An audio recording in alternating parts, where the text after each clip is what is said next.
World's fastest birds quiz. Do you know your stuff?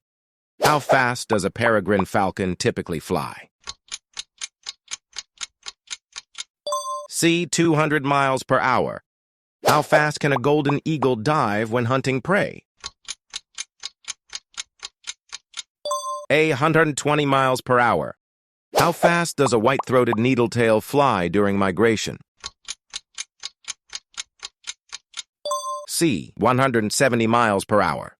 How fast is the maximum speed of a gerfalcon during a hunt?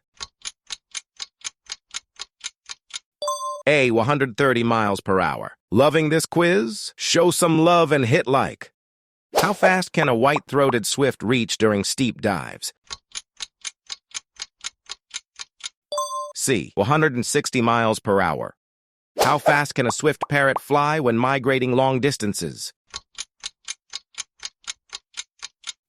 C. 110 miles per hour. Now finish strong. Subscribe or follow and let me know your final score. How fast does a red-breasted merganser dive underwater to catch fish? A. 15 miles per hour.